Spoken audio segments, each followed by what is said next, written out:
इतना तो हमको भी पता है, जैसे क हम ऐसे लिखेंगे, ख ऐसे लिखेंगे। हेलो दोस्तों, स्वागत है आपका मेरी नेक्स्ट वीडियो में। तो आज हम बात करेंगे शॉर्ट हैंड या स्टेनो बातें की है सीखने के सबसे आसान तरीके। तो वीडियो थोड़ी लंबी हो सकती है पर आपको नॉलेजेबल रहेगी, ठीक है। तो वीडियो को अंत तक देखना और फिर आप कमेंट करके बताना कि आपको इन वीडियो से कुछ फ़ायदा हो रहा है क्या नहीं, ठीक है। और अपना कोई सुझाव हो तो वो भी कमेंट करके बताना। तो जैसे कि अब बात करते हैं हिंदी स्टेनो से या फिर इंग्लिश स्टेनो, जो भी है रूल सबके लिए बराबर ही है। तो जैसे कि हम पहले इसकी नींव पक्की कर रहे हैं, तो शॉर्ट हैंड तो देखो सबको 3 महीने में 6 महीने में ऑलमोस्ट आ ही जाएगी, ठीक है। पर जो बात होती है उसके बाद कहानी शुरू होती है, जो डिक्टेशन लिखते हैं उस पर, ठीक है ना। तो उसके लिए आपको किन किन बातों का ध्यान रखना है। तो चलिए पहले हम जो हमें लैंग्वेज आती है, हिंदी हो है इंग्लिश है, तो उनसे बात शुरू करते हैं। जैसे कि एग्जाम्पल के तौर पर अब समझना, हम जब स्टार्ट करते हैं स्कूल तो हमें सबसे पहले गिनती सिखाई जाती है। तो 1 to 10, ठीक है ना, बिल्कुल स्टार्टिंग की बात कर रहा हूँ। उसके बाद इसको ही 100 तक कर देते हैं, ठीक है। कभी आपने फिर उसके बाद कभी किसी ने पढ़ाया है कि 100 to 1000 है, 100 से 1000, 1000 से 10,000 या फिर लाख, नहीं ना। हमें बस यहाँ तक की, क्योंकि ये हमारा बेस बना देते हैं। वैसे ही हिंदी में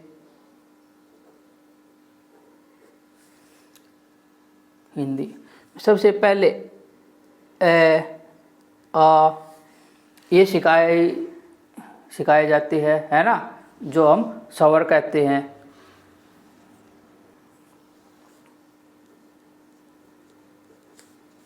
फिर हमको क ख ग व्यंजन सिखाए जाते हैं।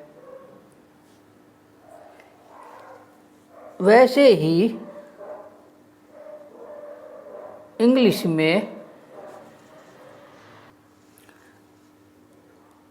ABCD सिखा दी जाती है, ये हमारे बेस बना देते हैं, ठीक है। उसके बाद इनमें हमें शब्दों को जोड़ना सिखा देते हैं, वैसे इंग्लिश में है। तो मेरा कहने का मतलब ये है, इतना तो हमको भी पता है, जैसे क हम ऐसे लिखेंगे, ख ऐसे लिखेंगे, ग के लिए गहरा कर देंगे और फिर घ के लिए इसको कट कर देंगे। मैं कुछ गलत कह रहा हूँ? फिर देखो, जैसे कि हमने यहाँ से शुरू किया, उसके बाद हमें खुद आइडिया हो जाता है कि 100 के बाद 101 आएगा, फिर ये रिपीट होते जाएंगे। इससे आप कहीं तक भी गिनती कर सकते हो। उसी प्रकार हमें ए आ और क ख से पता कि हमें शब्द बनता है इनको जोड़ने से, ठीक है। उसी प्रकार हम अगर इनको सिंपल, जैसे कि हमारा बेसिक है, उसको हम समझ लेते हैं, तो मैं गारंटी से कह रहा हूँ 1 महीने में जो नालायक से नालायक बच्चा होगा ना, उसको भी आ जाएगी शॉर्ट हैंड 1 महीने में। पर इसमें टाइम क्यों लगता है ज़्यादा? एक तो देखो समझ की कमी हो जाती है बेसिक, कि हमें कुछ गलत गाइडेंस भी मिलती है, ठीक है ना। कुछ अपना प्रॉफिट के लिए उसको लेंदी कर देते हैं, ठीक है ना। पर मैं यहाँ किसी टीचर या किसी मैम की बुराई करने नहीं आया हूँ, सिंपल सी बात ये है। तो मैं बच्चों से बात कर रहा हूँ, तो ये है, जैसे हमें इतना तो पता है, पर इसमें शॉर्ट हैंड में फिर क्या होता है, जैसे कि र है, र ऐसे भी बन गया, ऐसे भी बन गया, फिर वो हुक में भी बदल गया। तो यहाँ पर शॉर्ट हैंड को जो टाइम है ना, वो बढ़ता जाता है ना। और दूसरी बात, बच्चों को भी पता नहीं होता हमें करना क्या क्या है। इसमें देखो आपको याद भी करना है और सीखना भी है।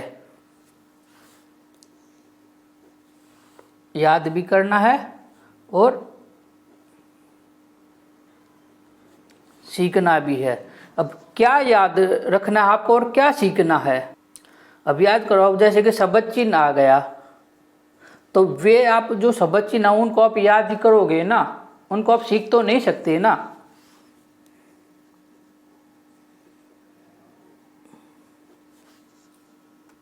अब जैसे मैंने शब्द चिन्ह की कहा ना, तो इनको आप याद ही करोगे, है ना। तो जितने अच्छे से याद करोगे वही आपके लिए फ़ायदा रहेगा। जितने अच्छे से आप प्रैक्टिस करोगे, इनको आप समझने से ज़्यादा आपको इनको याद करना पड़ेगा, ठीक है। उसके बाद है शब्द अक्षर।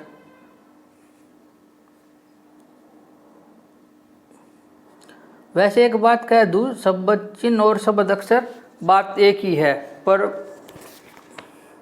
अब जैसे कि इसमें है ये शब्द अक्षर, तो पूरा, मेरा, विद्यालय, इनको आप याद ही करोगे, इनको समझेंगे कैसे? इनको याद ही करना पड़ेगा ना, इनको आपको याद करना है। हाँ, फिर उसके बाद है जो समझने वाली बात है, तो फिर आ जाती जैसे संक्षिप्त अक्षर और वाक्यांश। तो इसमें देखो जैसे कि न्यायालय, तो जरूरी नहीं आप एज इट इज यही बनाओ। शब्द चिन्ह और शब्द अक्षर आपको याद करने की जरूरत है, पर आप अपने तरीके से भी इनको समझ सकते हो। और इनको समझना कैसे? जैसे कि न्यायालय में न और ल का यूज किया है, ठीक है ना। वैसे न्यायपालिका न और प और ल को बड़ा कर दिया। तो इसके जब शब्द संक्षिप्त अक्षर होता है ना, तो उसके 2 या 3 शब्दों को लिया जाता है, ठीक है। तो वे आप खुद से भी बना सकते हो किसी में। अगर आप कंफ्यूज हो रहे हो, कोई अगर आपको याद नहीं है, तो उसकी आउटलाइन आप खुद भी बना सकते हो। इनको भी याद कर लो तो और अच्छा है, पर अगर इनमें आप कंफ्यूज होते हो तो इनको आप खुद से भी बना सकते हो। अब ये मैंने बीच में क्यों लिखा है, ये आपको याद भी करने हैं और समझना भी है। इनको कैसे बनाते हैं, इनको सीखना भी है। तो अब आते हैं सीखने वाले उन पे, रेखाओं का काटना। जैसे ये, अब रेखा कै, अब ये सीखने वाली बात है, तो कैसे? अब कंपनी, कमीशन, कप्तान, तो ये उदाहरण भी दे रखी है। गैस कंपनी, ठीक है ना, शिक्षा कमीशन, टीम का कप्तान। तो मैंने इसमें ब्रैकेट में लिख भी दिया, समझना। क्योंकि अब जैसे कर है, कर्नल, कोऑपरेशन, अधिकारी, तो यहाँ तक तो बच्चों को समझ में आ रहा, पर अब अधिकारी पे आ जाए तो ये कहेंगे सर इसमें कर क्यों, क्योंकि लास्ट में आ रखा है। पर इसमें समझने वाले के अधिकारी, कै और रे पे ही ज़्यादा जोर दिया जा रहा है ना, तो ध्वनि पर शॉर्ट एंड बेस होती है। तो जो हम सुनते हैं जब डिक्टेशन बोलता है, डिक्टेशन, तो उसको सुनकर ही तो हम लिखते हैं। अगर देखकर ही लिखनी होती तो 90% लोग तो आराम से लिख सकते हैं, उसमें भी 10% महारथी रह जाएगी फिर भी जो नहीं लिख पाएंगे, पर 90% तो इजीली लिख देंगे। तो ऐसी इनको आपको समझना है और सीखना है। फिर जैसे वाक्यांश मैंने बीच में लिखा ना, वाक्यांश में काट का प्रयोग, तो चुका, चुका, तो इसमें कै पे जोड़ दिया है, ठीक है ना, रखना। तो इस प्रकार इनको समझना है। और जैसे कि मैंने कहा कि ये सुनकर लिखनी होती है, अगर देख के लिखनी होती है, जैसे कि अपना शब्द है ये, पहले ही इसको यहाँ लिखता हूँ मैं। अगर, ये है अगर की आउटलाइन, ठीक है, ये मैंने इसको हाइड कर दिया, ठीक है। पर हमें अगर को देख के लिखना है, हम अगर ऐसे नहीं भी लिखेंगे फिर भी देख के लिखना है। हमें पता है ग ये है और र ये है और ए यहाँ आता है, तो हम इसको तो लिख लेंगे देखकर। जैसे प्रकारी है, प्रकारी है, ठीक है, हमको नहीं पता इसकी आउटलाइन क्या है, हमें देख के लिखना है। ये प, ये र, ये क, फिर र, ये यहाँ पर आ लगा दिया, हो गया ना प्रकार। इसको हम रीड भी कर लेंगे। पर एक बात अब बच्चों के कन्फ्यूजन में ये आएगा, हमें प्रकार की हिंदी पता है तो हमारे दिमाग में आ गया, तो हम इसको ऐसे भी बना सकते हैं।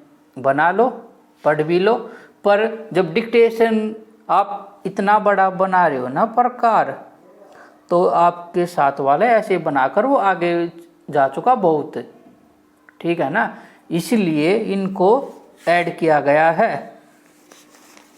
शब्द चिन्ह को, शब्द अक्षर को, संक्षिप्त अक्षर को, वाक्यांश को, ठीक है ना। बिल्कुल उनको देख कर अगर ट्रांसलेट करना होता तो ऐसे तो कोई भी कर ले और फिर कोई भी इसको पढ़ ले। तो आप किसी भी स्टेनोग्राफर से पूछना जो आपका सीनियर हो, तो वो यही कहता है कि जो आपने शॉर्ट हैंड लिख दी ना,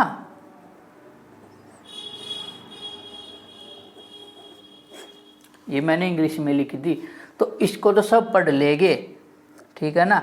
पर जो हम रियल में शॉर्ट हैंड लिखते हैं तो उसको जो लिखता है वही पढ़ पाता है, नहीं तो शॉर्ट हैंड तो बस इतनी सी है। ये मैं बहुत बार पहले भी बता चुका। पर इसमें जब आगे आते हैं, जब ऐड करते हैं हुक को, रे का हुक है ना, ले का हुक, न का हुक, एक तो हम रे ऐसे या ऐसे बना रहे हैं और फिर इनको हुक में भी बदल रहे हैं। न को ऐसे भी बना रहे, फिर इनको हुक में भी लगा रहे हैं। ले को ऐसे या ऐसे दोनों तरीके से बनाकर फिर हुक भी लगा रहे हैं। तो वहीं फर्क रहता है। वर्त, से की वर्त, से की वर्त, से की वर्त, जय की वर्त, है की भी वर्त, है ना।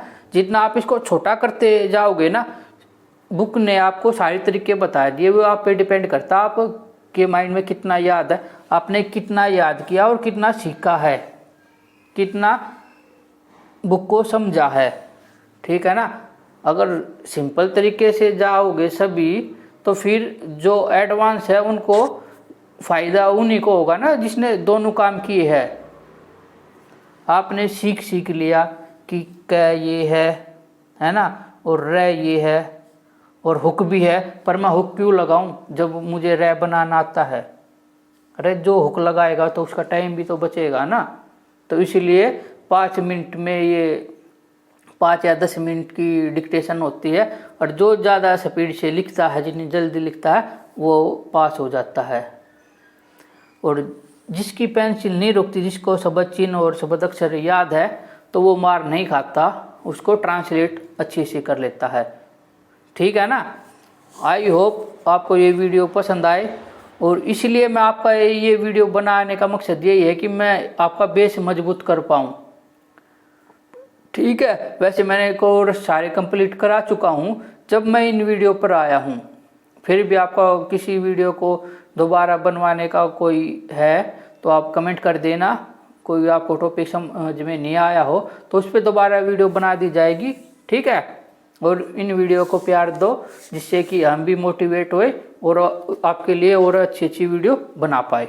मिलते हैं नेक्स्ट वीडियो में, तब तक के लिए बाय बाय।